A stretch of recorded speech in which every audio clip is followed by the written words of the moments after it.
Hello friends, आज हम लोग एक बहुत ही अच्छा टॉपिक करने जा रहे हैं जिसका मतलब होता है टॉपलिंग। टॉपलिंग का मतलब क्या होता है पहले हम लोग ये देखते हैं। सपोज़ ये एक बॉडी है, ये पहले मैं आपको डिफिनेशन बता रहा हूँ टॉपलिंग का क्या होता है। सपोज़ ये एक बॉडी है, अगर बॉडी किसी पॉइंट के अबाउट रोटेट कर जाए उसको टॉपलिंग कहते हैं। जैसे ये बॉडी अभी ऐसे है, सपोज अगर इस पॉइंट के अबाउट हम टॉपल कह रहे हैं कि ये बॉडी होने जा रही है, तो इसका मतलब ये हुआ कि आपका बॉडी जो है यहाँ से ये अपना ये छोड़ते हुए ऐसे और फिर बिल्कुल इस पॉइंट पे खड़े हो जाएगा और फिर इधर शिफ्ट हो जाएगा, इधर गिर जाएगा। यानी इस तरह से मूव करेगा उठते हुए और एक टाइम आएगा जब ये पॉइंट बिल्कुल इस पॉइंट पर आ जाएगा इस तरीके से, और देन ये इस तरीके से गिर जाएगा। तो अगर हम ये कहें कि PQRS है तो ये S के अबाउट टॉपल किया। तो क्वेश्चन में आपको समझना होगा कि बॉडी किस पॉइंट के अबाउट टॉपलिंग करने जा रही है, यानी किसके अबाउट जो है ये रोटेट होने जा रही है। ये आपको ये आप देखिए किस तरीके से जो P पॉइंट है ये यहाँ आया, फिर यहाँ से यहाँ आया और फिर यहाँ पर आया। ये इस तरीके से जो है ये घूमता गया इस S पॉइंट के अबाउट। तो इसको कहते हैं टॉपल होना, यानी कि घूम जाना। और स्लाइड का मतलब क्या होता है? स्लाइड का मतलब ये होता है कि अगर यही ऑब्जेक्ट ऐसे हम लोग रख दें और सपोज यहाँ कोई फोर्स लग रहा होता, जैसे यहाँ भी मानते हैं कोई फोर्स लग रहा होता और स्लाइड हुआ, इसका मतलब ये हुआ कि सिर्फ इसमें ट्रांसलेशनल जो एक्सेलरेशन है या जो मूवमेंट है वो आया।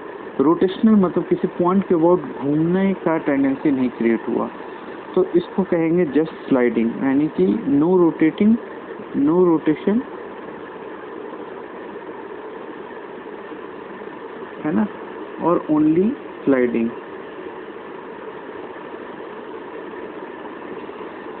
तो ऑब्जेक्ट में टेंडेंसी दोनों हो सकती है कि वो स्लाइड कर सकता है, यानी अगर हम लिखें स्लाइड भी कर सकता है, रोटेट भी कर सकता है, या हो सकता है स्लाइड करे रोटेट से पहले, या हो सकता है कि स्लाइड कर जाए या पहले रोटेट कर जाए। तो ये आपको समझना होगा कि या स्लाइड कर रहा है सिर्फ, या सिर्फ रोटेट कर रहा है, या पहले स्लाइड कर जा रहा है या पहले रोटेट कर जा रहा है। ये सब आपको देखना होगा कि हम किस तरीके से इसको समझें कि इसके लिए कौन सा कंडीशन पहले आ रहा है। चलते हैं हम लोग एक एग्जांपल देखते हैं, लाइव एग्जांपल। जैसे एक क्वेरी डालते हैं हम लोग। सपोज कर लें कि ये एक ऑब्जेक्ट है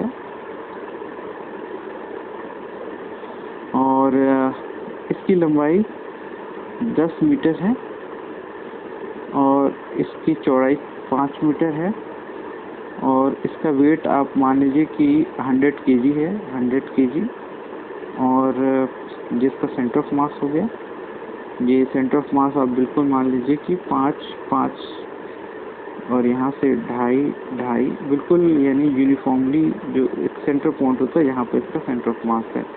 और इस न्यू मान लीजिए, यानी फ्रिक्शन कोफिशिएंट, ये इस सरफेस का फ्रिक्शन कोफिशिएंट मान लीजिए 0.5 है, जो यानी कि सारे सिंपल फिगर ले रहे हैं। और अब हम लोग देखते हैं कि इस ऑब्जेक्ट पे फोर्स लगाते हैं और फोर्स लगाने पर इस ऑब्जेक्ट के साथ क्या हो रहा है वो हम लोग स्टडी करेंगे। सपोज कर लें फोर्स लगा 100 न्यूटन का, या आप पहले 50 न्यूटन का लगा दीजिए, 50 न्यूटन का। अच्छा, कहाँ से लगा रहे हैं ये भी हम लोग देख लेते हैं। सपोज कर लीजिए कि ये पॉइंट है, ये 5, ये 2.5 ऊपर, ये 2.5 ऊपर, यहाँ पर एक पॉइंट है। यानी कि अगर आप कहें तो ग्राउंड से इसका जो फोर्स लगने का जो डिस्टेंस है वो हो गया आपका 5 और 2.5 7.5। 7.5 के हाइट पर ये 50 न्यूटन का फोर्स पहले लग रहा है। अब आप देखिए कि हम लोग इसको सपोज करते हैं कि कैसे बॉडी मूव करेगा या रोटेट करेगा, इसमें हम लोग ट्राई करते हैं। तो फ्रेंड्स हम लोग देखते हैं।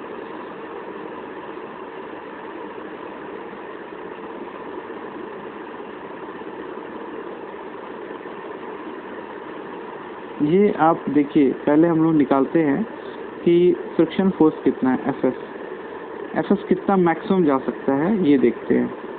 तो एफएस मैक्सिमम होगा म्यू mg और इसका वेट है इसका 100 kg।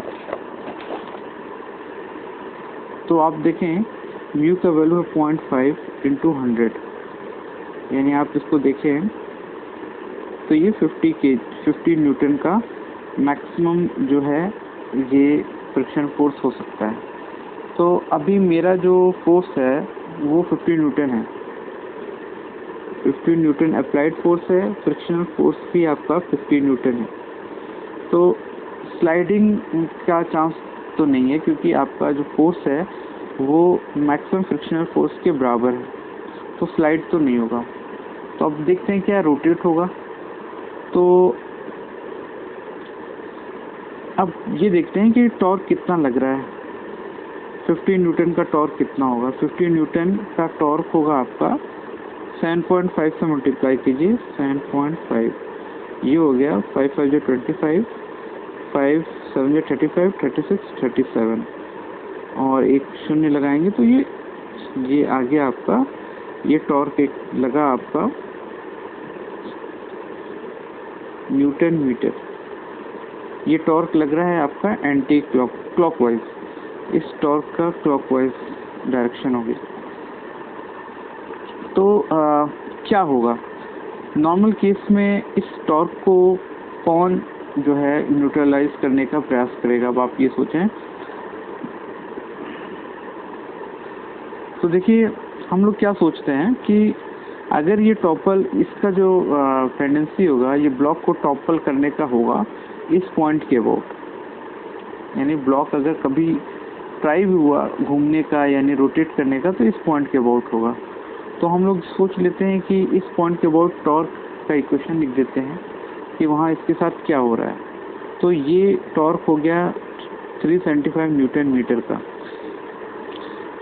अब नॉर्मल केस में क्या होता है बॉस कि मैं यहाँ पर एक फ़ोटो बनाता हूँ। नॉर्मल केस में अगर आपका कोई ब्लॉक ऐसे रखा हुआ है नॉर्मल केस में, तो इसके सेंटर ऑफ मास से mg पास कर रहा होगा और बिल्कुल इसके ऊपर से नॉर्मल फोर्स पास कर रहा होगा।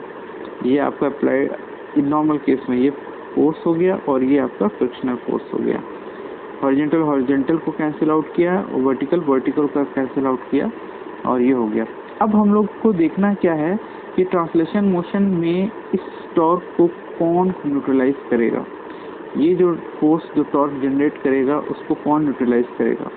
तो हम लोग इस पॉइंट के अबाउट देखेंगे, क्योंकि इस बॉडी में टेंडेंसी दोनों आ सकती है, रोटेशन की भी और ट्रांसलेशन की भी। तो जब ये बॉडी टॉपल करने के कंडीशन में होगा, यानी कि कुछ बॉडी इस तरह से होगा, तो आप देखिए यहाँ से सरफेस का कांटेक्ट छूट गया है, नॉर्मल आपका जो है वो शिफ्ट कर जाता है। नॉर्मल केस में जब भी कभी टॉपल होता है तो वो बैलेंस करने के लिए राइट साइड शिफ्ट होता है।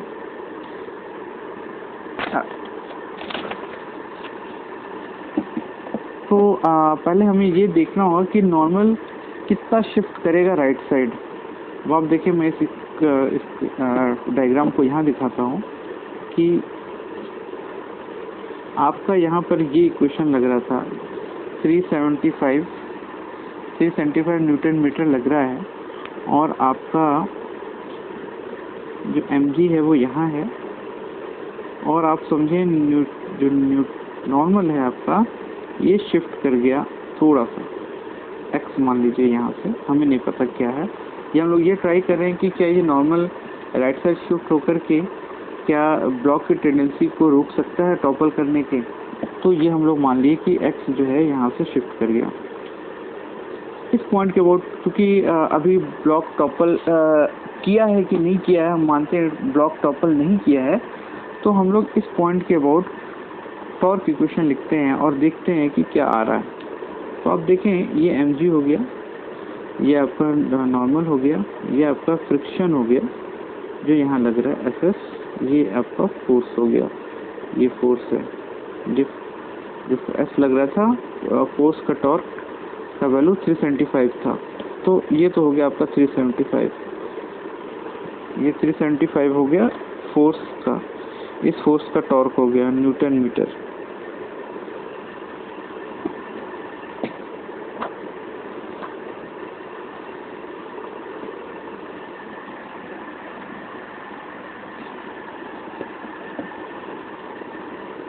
अब आप देखें कि नॉर्मल जो है वो mg के ही बराबर है, नॉर्मल mg के ही बराबर है। अब नॉर्मल का टॉर्क लिखते हैं। अब नॉर्मल का टॉर्क क्या होगा, अगर ये इसको इस पॉइंट के अबाउट अगर देखें तो ये जो फोर्स है आपका 15 न्यूटन का जो लग रहा था, 15 न्यूटन का, ये इस पॉइंट के अबाउट इस तरह से टेंडेंसी ला रहा था। mg इस तरह का टेंडेंसी लाएगा, mg अपने तरफ ऐसा टॉर्क लगा रहा होगा। फ्रिक्शन का टॉर्क जो होगा वो इसी एक्सिस से पास हो रहा है, इसलिए तो जीरो हो जाएगा। और नॉर्मल का जो टॉर्क होगा, ये नॉर्मल का टॉर्क, ये किस तरफ होगा, ये आपका इस तरफ होगा, ये ऐसे घुमाएगा, ये भी इस तरफ से होगा। यानी नॉर्मल का टॉर्क और फोर्स का टॉर्क मैच करेगा और जो mg का टॉर्क है वो न्यूट्रलाइज करेगा। तो नॉर्मल का टॉर्क आपका लिख लीजिए। इस पॉइंट के अबाउट नॉर्मल का टॉर्क कैसे लगेगा आप देखें जरा, अगर इसको रॉड समझें तो ये नॉर्मल जो है ये इसको इस तरह से घुमाना चाहेगा, इसीलिए ये दोनों एक साथ एक ही डायरेक्शन के काम करेंगे। तो ये आप देखें, ये जो टोटल वैल्यू था वो 2.5 था, ये x हो गया, तो ये वैल्यू जो होगी ये होगी 2.5 माइनस एक्स। तो आप देखें फोर्स लिखा, फोर्स का टॉर्क तो 375 हो गया, 375 ले लीजिए। क्लॉकवाइज को हम पॉजिटिव मान लेते हैं, तो नॉर्मल का टॉर्क आप लिखेंगे mg आपको हो जाएगा 100 kg into 1000 into 2.5 minus x. ये हो गया नॉर्मल का टॉर्क और ये जो फोर्स का जो टॉर्क लग रहा था। और mg का उल्टा, mg हो जाएगा आपका 1000 इंटू टोटल, ये 1000 कहाँ से लग रहा होगा, mg का 1000, ये टोटल 2.5 है, तो इंटू 2.5। अब आप इसको खोले 375 प्लस ये आप देखेंगे तो 1000 into 2.5 minus 1000 into x is equal to 1000 into 2.5। तो आप देखें ये और ये कैंसिल आउट हो गया, तो x आ गया आपका 375/1000। इसका मतलब क्या हुआ कि नॉर्मल जो है वो पहले x की वैल्यू आप देख लें क्या आया, x की वैल्यू आई 0.375 मीटर, जो भी आप ले लें। यानी नॉर्मल जो है वो इतना शिफ्ट हो करके टॉपल रोक दिया। तो यानी कि बॉडी जो है वो रोटेशनल इक्विलिब्रियम में ही रहेगी इस 50 न्यूटन के लगने पर। लेकिन अब क्या होगा, धीरे धीरे अगर हम ये फोर्स बढ़ाते हैं तो इसके अंदर टॉपलिंग की टेंडेंसी बढ़ेगी और नॉर्मल शिफ्ट होता चला जाएगा। एक टाइम आएगा जब हम लोग कहेंगे कि अब ये अबाउट टू टॉपल हो गया, कंडीशन है कि अब ये जस्ट टॉपल करने जा रहा है। इसका मतलब क्या होता है, जस्ट टॉपल करने का मतलब क्या होता है कि आपका ये जो सरफेस है, ये मैं जस्ट टॉपल का मैं इक्वेशन जो पहले आपको दिखाया था, ये जस्ट टॉपल का मतलब ये हो गया कि अब तो ये उठ गया है, ये यहाँ से उठ चुका है, सिर्फ एक ही इसी पॉइंट पर इसका कांटेक्ट है। तो जो नॉर्मल होगा वो सिर्फ और सिर्फ यहाँ पर आ जाएगा, जिस पॉइंट पर कांटेक्ट है। जस्ट टॉपल का मैं डायग्राम बता रहा हूँ।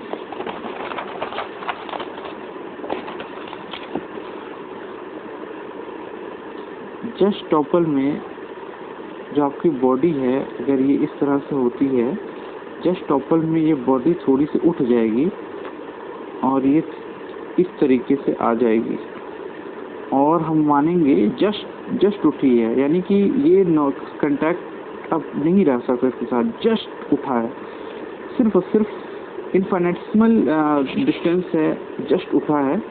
ये भी आपको बहुत ब्रॉड दिख रहा है, लेकिन आप मानेंगे कि पूरा सरफेस जो है ये कंटैक्ट से उठ गया है ब्लॉक का, और सिर्फ जो है इस पॉइंट पे आके कंटैक्ट है, तो आपका नॉर्मल यहाँ आ जाएगा। टॉपलिंग का जो सबसे इम्पोर्टेंट कंसेप्ट है वो यही है कि जिस पॉइंट के अबाउट टॉपल करना है, नॉर्मल को आपको पूरा शिफ्ट कर देना होगा। अब हम देखते हैं कि जब पूरा नॉर्मल शिफ्ट हो जाएगा तो ये जो फोर्स F लग रहा था इसके और इस एक्सिस के अराउंड पीछे इधर फ्रिक्शन लग रहा था, ये आपका mg लग रहा था। तो आप इस पॉइंट के अबाउट अब जब टॉपलिंग लिखेंगे तो आप देखेंगे नॉर्मल का और फ्रिक्शन का जो टॉर्क है वो कैंसिल आउट हो गया। जस्ट टॉपलिंग के समय सिर्फ और सिर्फ फोर्स और mg के टॉर्क, ये जो फोर्स है इस पॉइंट के अबाउट इसमें क्लॉकवाइज इक्वेशन ला रहा है, यानी कि इम्प्रेशन ला रहा है, और mg जो है वो एंटी क्लॉकवाइज इम्प्रेशन ला रहा है।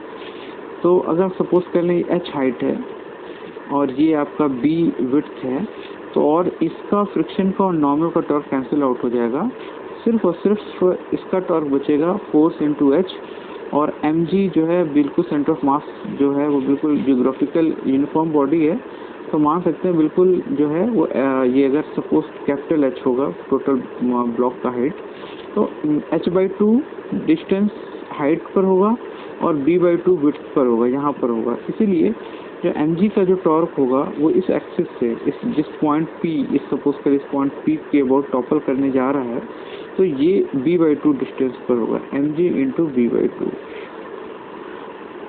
और इससे आप देख सकते हैं कि अगर हमें फोर्स निकालना हो या ये किस हाइट पर हो, तो ये हाइट आप देख सकते हैं कि वो mg b/2f, किसी को भी आप कांस्टेंट मान लें तो इस पे होगा। ये पॉइंट, ये जो इक्वेशन है ये जस्ट टॉपलिंग का इक्वेशन है कि अब यहाँ से जो बॉडी है अगर हाइट बढ़ाएं या फोर्स कैपिटल F बढ़ाएं तो बॉडी जो है वो टॉपल आउट हो जाएगी।